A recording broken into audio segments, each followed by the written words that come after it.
What's up, YouTube? This is Too Raw for TV. We lost another legend this year,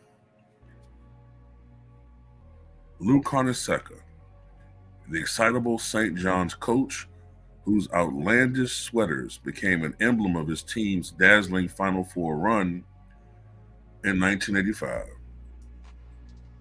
passes away at 99, just a few weeks shy of what would have been his 100th birthday. Kind of reminds me of how John Wooden came just short of making it to the century mark himself.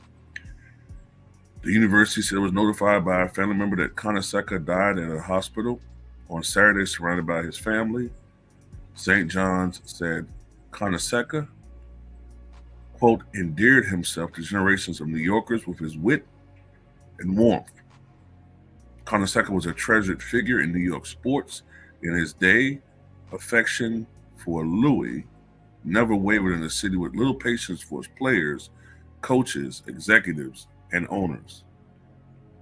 He coached St. John's for 24 seasons over two stretches, making a postseason tournament every year, and became the face of a university whose campus arena in Queens would eventually carry his name. A statue of him was unveiled before the 2021-22 season. When asked once in a question and answer sit down with the school to describe St. John's, Carnesecca said, home.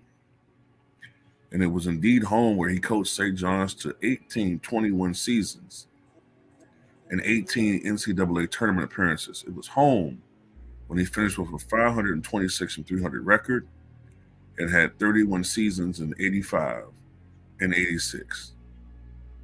And it was home where St. John's became part of the foundation of the Big East Conference. He was coach of the year three times in a league that began in 1979 and quickly asserted itself as one of the nation's best.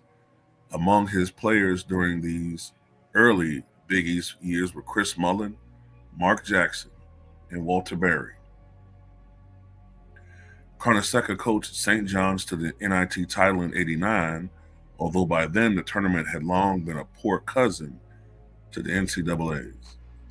He entered the Basketball Hall of Fame in 1992, the year he retired. He was an old school coach, grounded in fundamentals. He preached hard work, teamwork, and perseverance.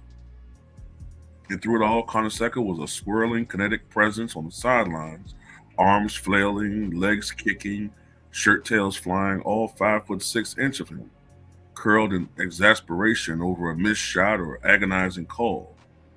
He may not have been the tallest man on the court or in the room, but he was indeed a giant. But his antics never crossed the line into chair throwing fury.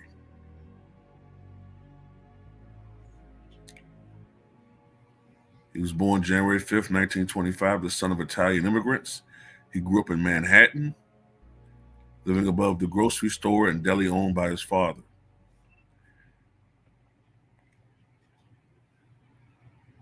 After a stretch in the Coast Guard during World War II, he became the coach at his high school, now the basketball power Archbishop Malloy. In 1958, he took an assistant's job at St. John's, his alma mater, where he had played baseball but not varsity basketball. He worked for 8 seasons under Joe Lapchick. The lessons about humility and hard work from the legendary coach lasted a lifetime. He succeeded Lapchick in 1965, the 21 seasons piling up quickly. But after 5 years, Carnesecca was not immune to the siren song of the pros. He coached the New York Nets of the ABA for 3 years, Rick Barry among his players.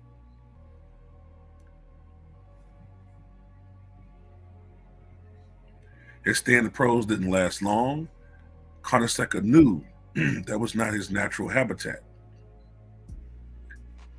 He said he would give the same halftime speech only so many times. He returned to St. John's in 1973. Winning seasons followed, a legend grew, and Carnesecca made his mark in college basketball. Once again, the legendary Lou Carnesecca has passed away at the age of 99.